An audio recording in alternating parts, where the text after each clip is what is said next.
Assalamualaikum warahmatullahi wabarakatuh. Selamat malam, teman-teman mahasiswa sekalian. Semoga semuanya dalam keadaan sehat dan sudah siap untuk mengikuti perkuliahan malam hari ini, ya. Pada pertemuan kali ini kita akan membahas salah satu kompetensi penting, ya, dalam mata kuliah tes dan pengukuran, yaitu mengolah nilai, ya. Fokus kita bukan hanya menghitung nilai akhir, tetapi juga memahami bagaimana tersebut tersebar dalam satu kelas, ya. Bagaimana kita bisa menyusun distribusi nilai, serta bagaimana kita menyusun laporan nilai secara akademik dan bertanggung jawab. Soal materi ini sangat penting karena pada praktiknya seorang pendidik tidak cukup hanya memberikan angka saja, tapi kita juga harus mampu menjelaskan makna angka tersebut, ya. Apakah menunjukkan keberhasilan pembelajaran, apakah instrumen penilaian terlalu mudah atau terlalu sulit, dan bagaimana hasil itu digunakan untuk perbaikan pembelajaran ke depannya. Baik, sebelum kita masuk ke materi inti, mari kita pahami apa saja capaian pembelajaran pada pertemuan malam hari ini, ya. Setelah mengikuti perkuliahan, tentunya mahasiswa diharapkan mampu yang pertama menjelaskan konsep distribusi nilai akhir dalam evaluasi pembelajaran, ya. Kemudian mengolah nilai mentah menjadi nilai akhir secara sistematis, menyusun distribusi frekuensi nilai akhir dalam bentuk tabel dan grafik, kemudian menentukan ukuran pemusatan dan penyebaran nilai, baik itu min, median, modus, dan juga standar deviasi. Kemudian bisa menginterpretasikan distribusi nilai untuk pelaporan. Juga yang terpenting adalah dapat menyusun laporan nilai akhir secara akademik dan bertanggung jawab.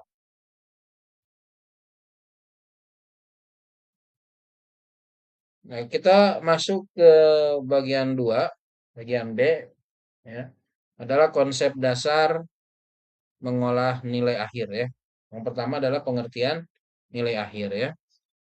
Rekan-rekan mahasiswa semua, dalam penilaian pendidikan, nilai akhir adalah hasil gabungan dari beberapa komponen penilaian yang telah dilaksanakan, ya.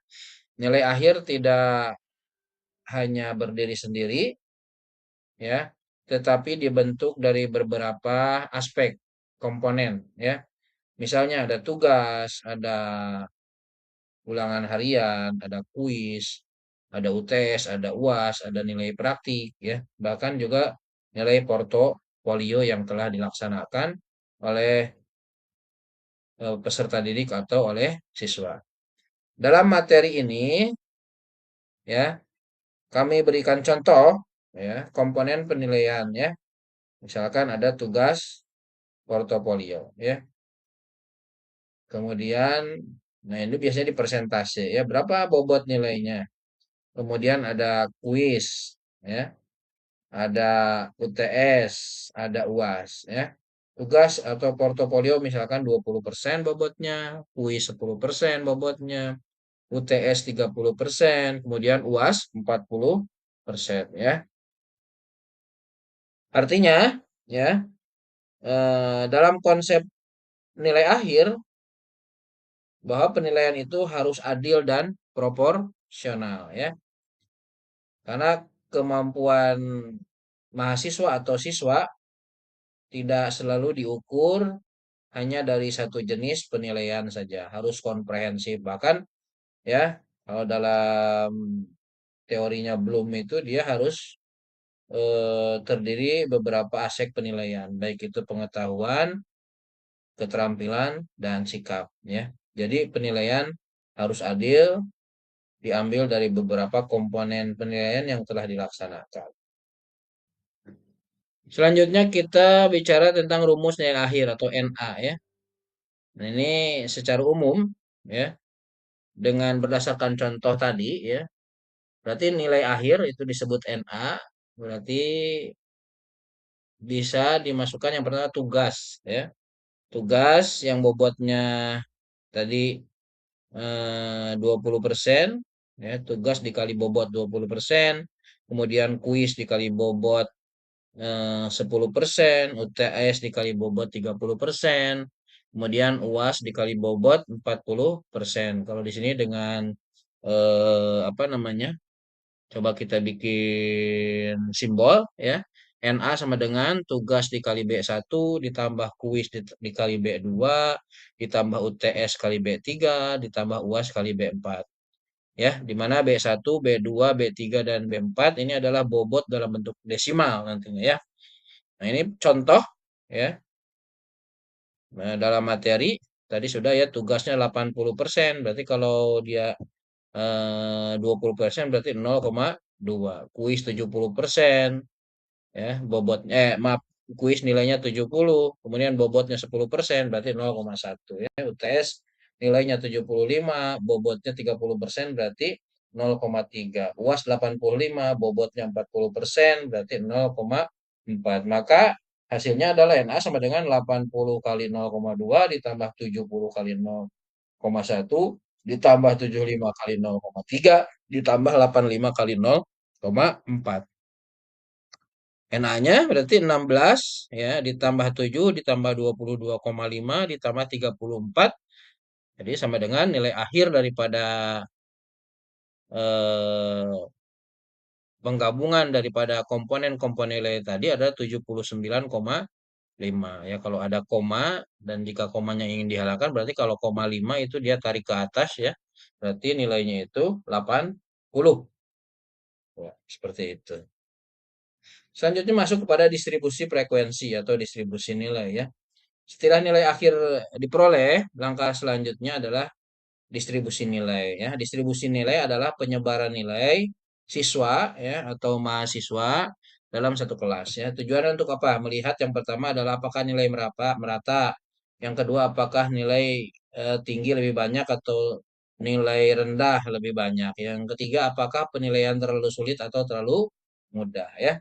Biasanya dalam distribusi nilai dapat disajikan dalam bentuk yang pertama adalah distribusi tabel distribusi frekuensi ya. Yang kedua adalah bisa melalui diagram batang ya atau diagram lingkaran ya.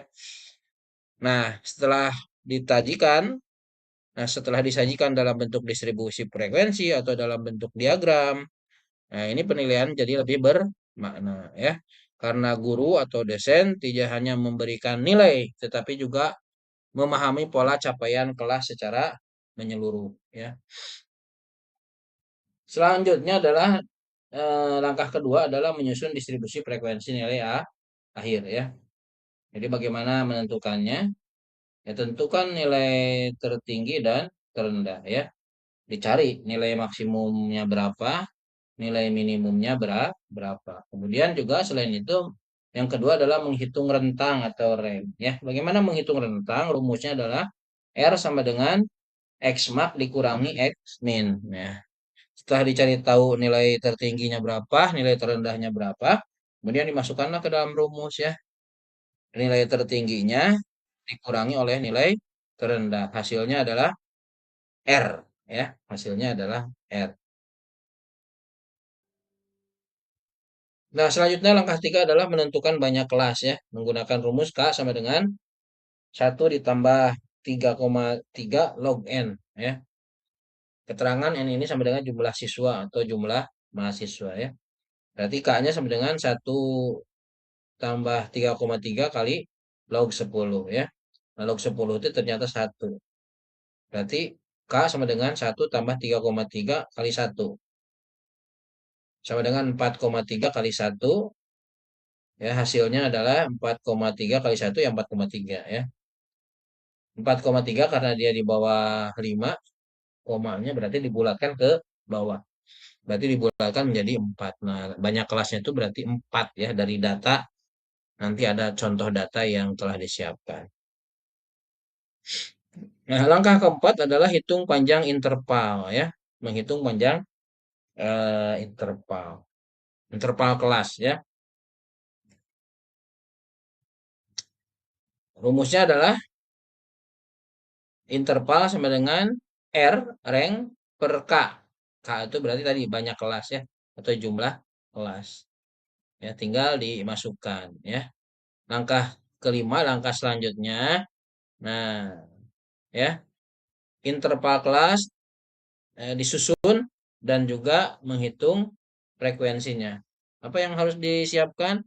Yang pertama buat tabel interval nilai, kemudian buat juga frekuensi ya. Frekuensi kumulatif, kemudian juga persentase ya. Ini sangat penting karena ya tahapan ini sangat penting karena bisa membantu kita menyusun data menjadi data mentah menjadi data yang lebih informatif ya, yang lebih mudah dibaca dan dianalisis. Nah, selanjutnya kita akan buat contoh sederhana ya dari distribusi nilai akhir ya. Nah, ini simulasi lah ya. Ya, jadi pada materi ini kita buatkan contoh nilai akhir dari 10 orang siswa ya. Nilainya ada 55, kemudian ada 60, ada 62, ada 65, ada 70, ada 72, ada 75, ada 80, ada 85 dan 90 ya. Nanti kalau ingin mengetahui nilai maksimal dan nilai minimal berarti tinggal dicari ini ya, menentukan nilai maksimal dan minimal. Berarti nilai minimalnya adalah 55, nilai maksimalnya adalah 90 ya. Kemudian ingin mengetahui rentang ya. Rentang nilainya berarti X mark tadi R sama dengan ya rank atau rentang ya R sama dengan X mark dikurangi X min. Berarti X marknya 90, X minnya 55. Berarti tinggal 90 dikurangi 55. Hasilnya ada 35. Berarti ranknya ya yang kita miliki dari data contoh di atas itu adalah 35 ya. Tadi sudah diketahui juga banyak kelas ya. Jumlah jumlah kelas jadi diketahui K itu adalah 4 ya. Nah, sekarang kita hitung interval ya. Tadi sudah menghitung banyak kelas, menghitung rentang, kemudian sekarang menghitung interval kelasnya ya. Nah, rumusnya itu adalah interval sama dengan rank dibagi kelas, banyaknya kelas ya. Berarti R-nya itu adalah 35, tadi sudah diketahui. Kemudian banyak kelasnya 4, berarti I sama dengan 35 dibagi 4 sama dengan 8,75. Nah, kalau dibulatkan ke atas 8,75 itu adalah 9 ya. Jadi interval kelasnya itu 9.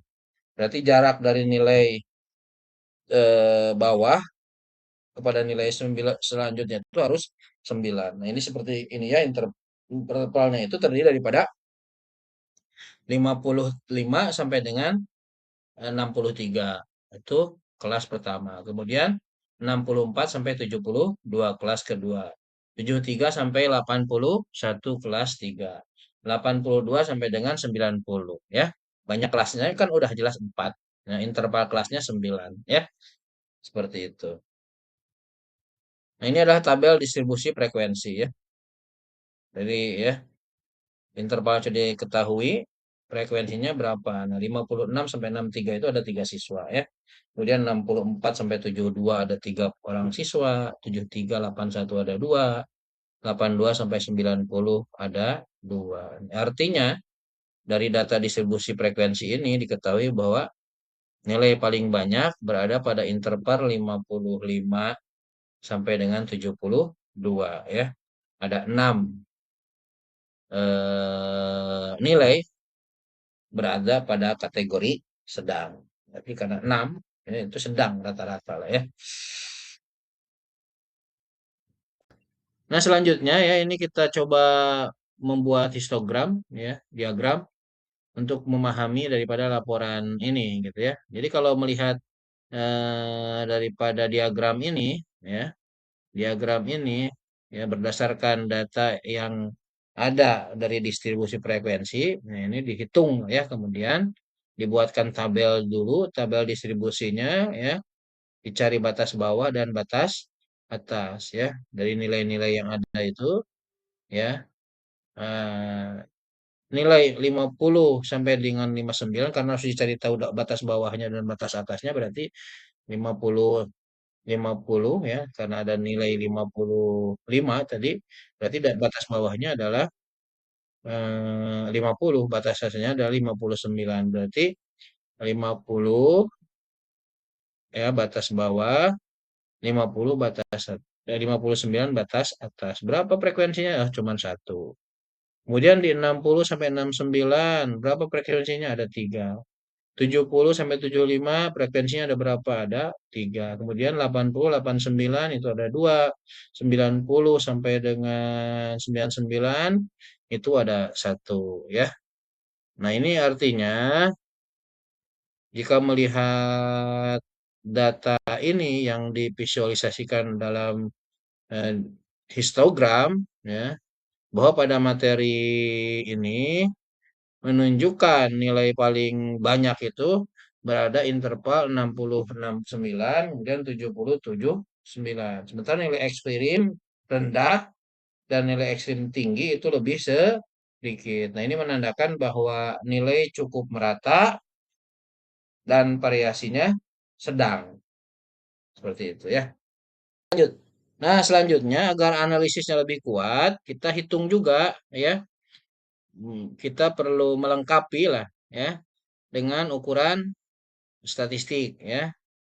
Nah, berarti kita coba menghitung min, median, modus dan standar deviasi. Nah, kalau melihat minnya rata-ratanya dari data ini ya kan ada 10 nilai ya, 55 sampai dengan 90 ya. Nah, ini ketika di kan rumusnya ini adalah X sama dengan jumlah X dibagi N ya.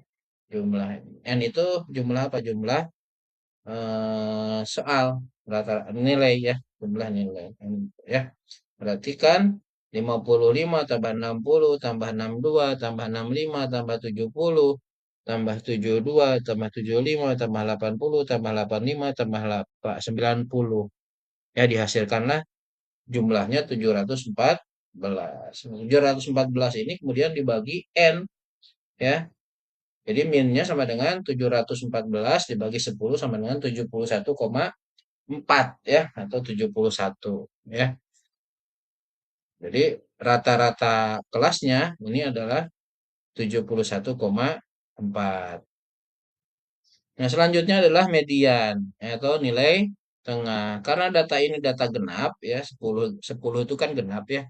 Makanya mediannya adalah rata-rata data antara data kelima dan juga data ke-6. Nah, kalau kita cek ya, data yang di atas ya, data kelima itu nilainya 70. Data ke-6 nilainya 72. Nah, jika dimasukkan ke dalam rumus ya, median berarti 70 ditambah 72 ya, 70 ditambah 72 dibagi 2 sama dengan 71 ya.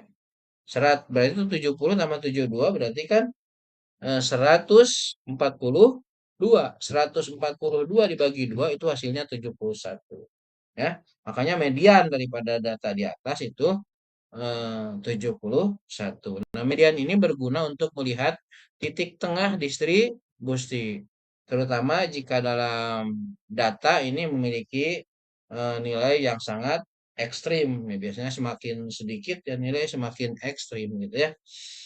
Seperti itu ya. Jadi mediannya itu adalah 71.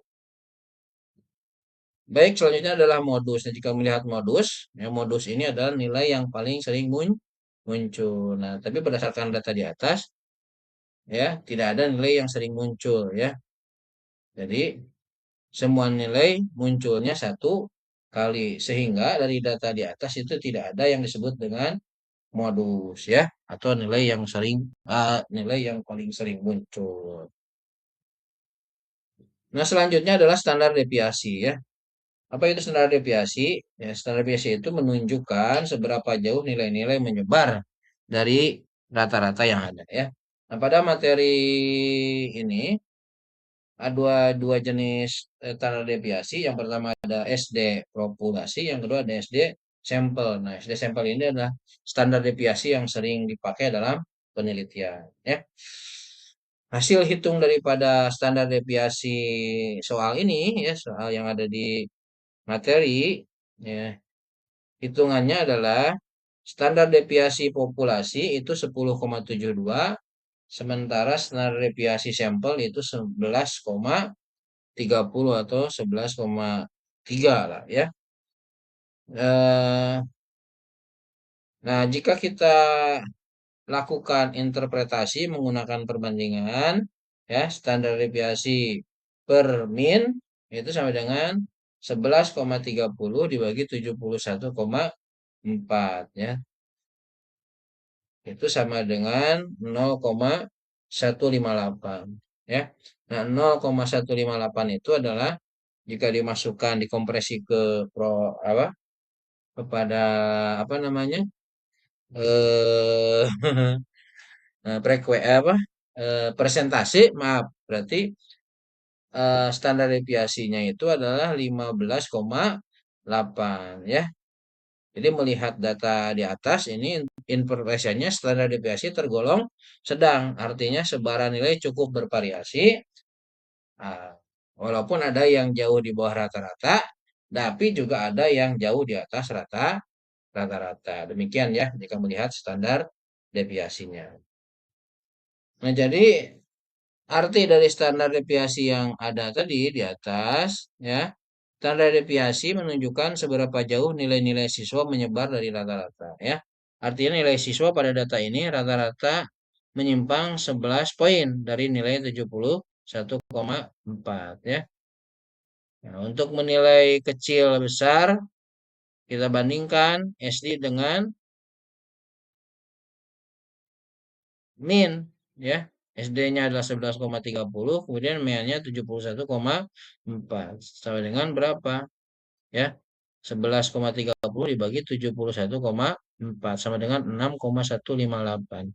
Nah, 6,158 itu juga sama dengan 15,8%, ya. Nah, itu adalah kesimpulan daripada standar deviasi, ya. Nah, selanjutnya adalah konversi nilai ke predikat, ya, laporan. Setelah nilai dianalisis, langkah berikutnya adalah mengkonversi, ya, merubah nilai menjadi predikat agar lebih mudah dilaporkan, ya. Tentang predikat pada materinya, berarti tadi, ya, dibagi, ya, angka 100 dibagi, ya. Di bawah 55 atau sama dengan 55 itu sangat kurang, ya. Kemudian di atas 56 sampai dengan 5 itu kurang, ya. 66 sampai 75 itu cukup, kan. 76 sampai 85 itu baik. 86 sampai dengan 100 itu sangat baik, ya. Jadi konversi ini akan memudahkan laporan akademik karena nanti yang melihat, ya, baik itu orang tua ataupun siswa, tidak hanya melihat angka saja, tetapi juga bisa memahami kategorinya, juga deskripsi-deskripsi lain berkaitan dengan perkembangan belajar siswa, ya. Baik, yang terakhir adalah ini pelaporan nilai akhir. Jadi setelah data dianalisis dan beres menjadi data nilai akhir, termasuk juga ada diagramnya. Yang terakhir adalah guru membuat laporan, ya, nilai akhir. Nah, apa tujuan daripada laporan ini? Yang pertama adalah memberi informasi capaian peserta didik, ya, kepada orang tua terutama, kemudian menjadi dasar untuk perbaikan pembelajaran ke depannya, ditindaklanjut apa yang kurang, apa yang sudah baik. Nah, ini kemudian dilakukan tindak lanjut perbaikan pembelajaran. Kemudian juga sebagai bahan evaluasi program dan kebijakan akademik, ya. Jadi untuk meningkatkan program, menambahkan program, termasuk juga bisa mengevaluasi berkaitan dengan kebijakan-kebijakan terhadap program-program yang telah dibuat. Yang terakhir adalah tujuan daripada laporan adalah sebagai transparansi penilaian atau evaluasi atau asesmen terhadap siswa. Jadi siswa bisa mengetahui ya proses pembelajaran yang telah dilaksanakan di dalam kelas ya. Dan pelaporan ini bukan sekadar formalitas administrasi saja, tetapi juga bagian penting daripada proses pembelajaran supaya pembelajarannya itu akuntabilitasnya tinggi ya, dapat dipertanggungjawabkan seperti itu. Mungkin itu yang bisa saya sampaikan ya di akhir kata buat teman-teman mahasiswa semuanya itu mungkin yang sudah disampaikan yang dapat kami sampaikan dalam pertemuan hari ini ya. Mudah-mudahan rekan-rekan bisa memahami ya apa yang sudah dipelajari ya tentang bahwa nilai itu disusun berdasarkan komponen yang diberikan bobot penilaian, kemudian distribusi nilai itu dapat membantu kita membaca pola capaian kelas, kemudian ukuran statistik juga seperti min, median, modus, dan standar deviasi itu juga akan dapat memperkuat analisis ya. Kemudian juga nilai perlu dirubah atau dikonversi dari nilai yang ada, dikonversi ke predikat agar lebih bisa dipahami atau nilai itu bisa lebih lebih bisa komunikatif dengan pembacanya. Kemudian juga pelaporan nilai harus dilakukan secara akademik, transparan dan juga bertanggung jawab. Nah, harapannya setelah rekan-rekan mahasiswa semua ini bisa memahami dengan cara menghitung, tetapi juga mampu menyusun laporan nilai yang benar serta bisa menjelaskan makna daripada setiap nilai yang disampaikan dengan tepat kepada peserta didik. Mungkin itu yang bisa saya sampaikan. Terima kasih atas perhatiannya. Mohon maaf apabila ada kekurangan atau ada hal-hal yang kurang bisa dipahami dalam penyampaian materi ini. Silakan teman-teman bisa bertanya ya. Saja mungkin terima kasih. Saya tutup dengan doa kafaratul majlis. Subhanaka Allahumma wa bihamdika asyhadu alla ilaha illa anta astaghfiruka wa atubu ilaik. Assalamualaikum warahmatullahi wabarakatuh.